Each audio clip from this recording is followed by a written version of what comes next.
Hi friends, வணக்கம் and welcome to ருசிப்போமா. இன்னைக்கு நான் உங்க கூட ஷேர் பண்ணி போற ரெசிபி என்னன்னு பார்த்தீங்க அப்படின்னா எல்லாருக்குமே ஃபேவரட்டான ரெசிபி தான். இதை பார்த்தாலே சாப்பிடணும்னு தோணும். ஆமாங்க, பொரி உருண்டை தான். வீட்லயே எப்படி செய்யறதுங்கிறத இந்த வீடியோவில் நான் டீட்டெயில்டாக எக்ஸ்பிளைன் பண்ணியிருக்கேன். ரொம்ப சிம்பிளாகவும் ஈஸியாகவும் செய்யலாம். வாங்க எப்படி செய்யறதுங்கிறத பார்த்துடலாம். அதுக்கு முன்னாடி நம்ம சேனல் புதுசாக பார்க்குறீங்க அப்படின்னா மறந்துடாம சப்ஸ்கிரைப் பண்ணி பெல் ஐகான் ப்ரெஸ் பண்ணி பாருங்க. அப்பதான் நான் போடுற வீடியோஸ் உங்களுக்கு நோட்டிஃபிகேஷன்ல வரும். வாங்க வீடியோக்குள்ள போய் பார்த்துடலாம். குழந்தைங்களாம் நல்லா விரும்பி சாப்பிடுவாங்க. நல்லா மொறு மொறுன்னு கிறிஸ்பியா இருக்கும். எப்படி செய்யறதுங்கிறத பார்த்துடலாம்.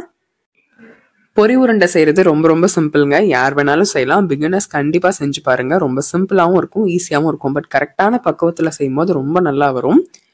நான் இந்த டம்ளர்ல 3 டம்ளர் அளவுக்கு பொரி நல்லா வறுத்துக்க போறேன்.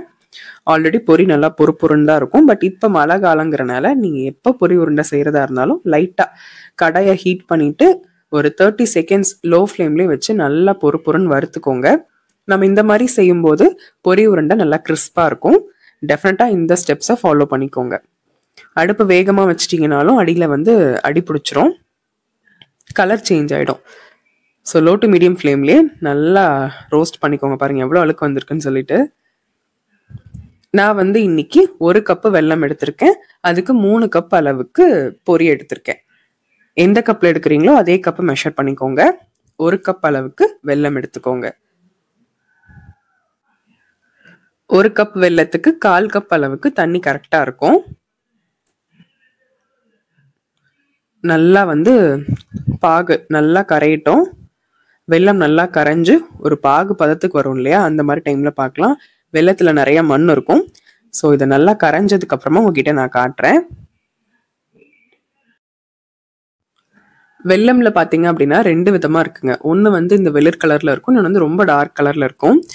இதை விட மருந்து கலந்த வெல்லம், மருந்து கலக்காத வெல்லம்லாம் சொல்லி விற்கிறாங்க. அது எப்படி நீங்க கண்டுபிடிக்கிறீங்கன்னு எனக்கு மறந்துடாம கமெண்ட் செக்ஷன்ல கமெண்ட் பண்ணுங்க உங்களுக்கு தெரிஞ்சிருந்தா. வெல்லம் நல்லா கரைஞ்சதுக்கு அப்புறமா ஒரு வடிதட்டி வச்சு கம்ப்ளீட்டா வடிச்சுக்கலாம். அதுல ஈரம் இல்லாம பாத்துக்கோங்க. பாருங்க வடை சட்டியில எவ்வளோ இருக்குன்னு சொல்லிட்டு மண்ணு. இதுக்காக தான் நம்ம வெல்லத்தை வடிச்சுக்கிறது. இந்த ஸ்டெப்ஸையும் நம்ம மிஸ் பண்ணிடாதீங்க. பாருங்க எந்த அளவுக்கு குப்பை இருக்குன்னு. நம்ம வெல்லத்தை கரைஞ்ச உடனேமே நம்ம வடிகட்டிட்டோம். இப்ப இதுல நம்ம பாகு பதம் பார்க்கணும். வெல்லம் நல்லா கரைஞ்சதுக்கு அப்புறமா அடுப்பை வேகமா வச்சிருங்க. ஹை ஃப்ளேம்ல வச்சுட்டு நல்லா மிக்ஸ் பண்ணி கொடுங்க. கொஞ்சம் வெல்லம் பாகு திக்காகணும். நம்ம கரண்டில இருந்து எடுக்கும் போது தண்ணி மாதிரி கடன்னு விழுந்துச்சு அப்படின்னா நான் பாகு பதம் வரல. கொஞ்சம் திக்கா விட்டு விட்டு வந்துச்சு அப்படின்னா நாம செக் பண்ணி பார்த்துடலாம். உங்களுக்கு எப்படி செக் பண்றதுன்னு சொல்றேன், பிகினர்ஸ்க்காக சொல்றேன். 1 கம்பி பதம் 2 கம்பி பதம் அப்படின்லாம் சொல்லுவாங்க. நீங்க பயப்படவே வேணாம், ரொம்ப சிம்பிள் தான். பாகெல்லாம் பாருங்க நல்லா நுரக்கட்டி வந்துருச்சு. இந்த டைம்ல நம்ம செக் பண்ணி பார்த்துக்கலாம். அடுப்பை லோ ஃப்ளேம்ல வச்சுக்கோங்க. ஒரு சின்ன பிளேட்ல கொஞ்சமா தண்ணி ஊத்திக்கோங்க. நாம இப்ப பாகு கரெக்டா இருக்கா இல்லையான்னு செக் பண்ணி பார்த்துக்கலாம். நாம் இந்த மாதிரி ஒரு பிளேட்ல தண்ணி ஊற்றி செக் பண்றது எப்படின்னா, நம்ம பாகு ஊத்துறோம் இல்லையா, ஊத்துனோடனையும் நல்லா மொத்தமா மிட்டாய் இருக்குல்ல, மிட்டாய் மாதிரி நல்லா கையில திரண்டு வரணும். தண்ணியோடய கரைஞ்சிருச்சு அப்படின்னா இன்னும் நமக்கு பாகு பதம் வரல. ஸோ இதுவும் வரல. தண்ணியில விட்ட உடனேயுமே நல்லா அப்படியே சத்தம் கேட்கும், டும்முன்னு. அந்த மாதிரி கேட்டுச்சு அப்படின்னா உங்களுக்கு பொரி உருண்டை செய்யறதுக்கு பாகு பதம் பெர்ஃபெக்டா இருக்கு அப்படின்னு அர்த்தம். அது எப்படி செக் பண்றதுன்னு நான் சொல்லிடுறேன். அதே மாதிரி நீங்க பாகு காய்ச்சும் போது பார்த்து கிளறுங்க. டப்புன்னு கையில தெரிச்சிருச்சுனாலும் அவ்வளவுதான். ஏன்னா சூடுக்கு கண்டிப்பா கொப்பளிச்சிரும். கவனமா செய்யுங்க பிகினர்ஸ். இப்ப கொஞ்சம் திக்கா இருக்கு பாகு. கன்சிஸ்டன்சி நம்ம செக் பண்ணி பார்த்துடலாம்.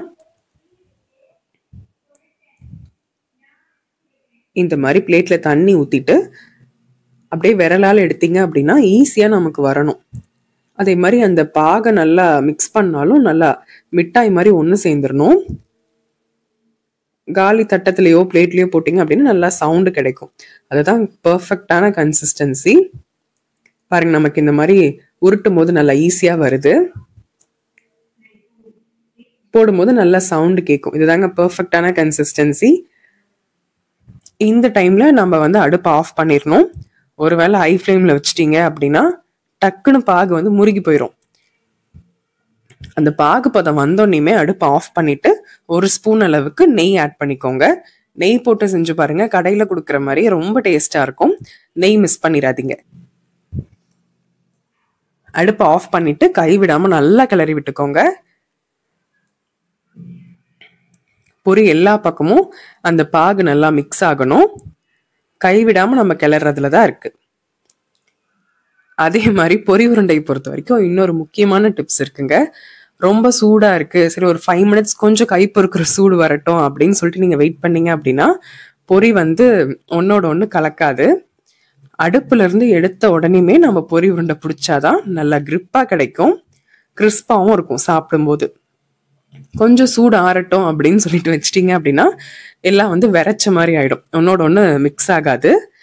ஸோ அடுப்புல இருந்து இறக்குன உடனேமே நம்ம இந்த மாதிரி கொஞ்சம் கொஞ்சமா உருண்டையா உருட்டிக்கலாம். கடைசியா நம்ம பிடிக்கும் போது பாத்தீங்க அப்படின்னா கடாயில அடி பிடிச்ச மாதிரி இருக்கும். அந்த டைம்ல நீங்க என்ன பண்றீங்க அப்படின்னா அடுப்பு ஹை ஃப்ளேம்ல வச்சுட்டு ஒரு 30 செகண்ட்ஸ் லோ ஃப்ளேம்க்கு வச்சுக்கோங்க. அந்த சூடு பட்டோனையுமே கடாயில இருக்கிற பொரியெல்லாம் கலண்டுரும். ஸோ ஒன்றும் பயப்பட தேவையில்ல. கையில லைட்டா நெய் அப்ளை பண்ணிட்டு நல்லா கெட்டியா அழுத்தி உருண்டை பிடிச்சிங்க அப்படின்னா நல்லா சூப்பரா ரெடி ஆயிருங்க. சூடா சாப்பிட்றதுக்கு கொஞ்சம் வதக்குன்னு இருக்கும், கொஞ்சம் ஆறுனதுக்கு அப்புறமா நல்லா பொறுன்னு மொறுன்னு சூப்பரா இருக்கும், கடையில கிடைக்கிற மாதிரி இருக்கும். தீபாவளி ரெசிபிஸ்ல பொரி உருண்டை தான் ரெடி பண்ணியிருக்கேன். கண்டிப்பா இந்த ரெசிபி இதே மாதிரி அளவுகள்ல செஞ்சு பாருங்க. வீடியோ பிடிச்சிருக்கு அப்படின்னா மறந்துடாம வீடியோக்கு ஒரு லைக் பண்ணி ஷேர் பண்ணி சப்ஸ்கிரைப் பண்ணிக்கோங்க. தீபாவளி ஸ்நாக்ஸ்ல உங்களுக்கு என்ன ரெசிபிஸ் வேணுங்கிறதையும் கமெண்ட் செக்ஷன்ல கமெண்ட் பண்ணுங்க. பாய்.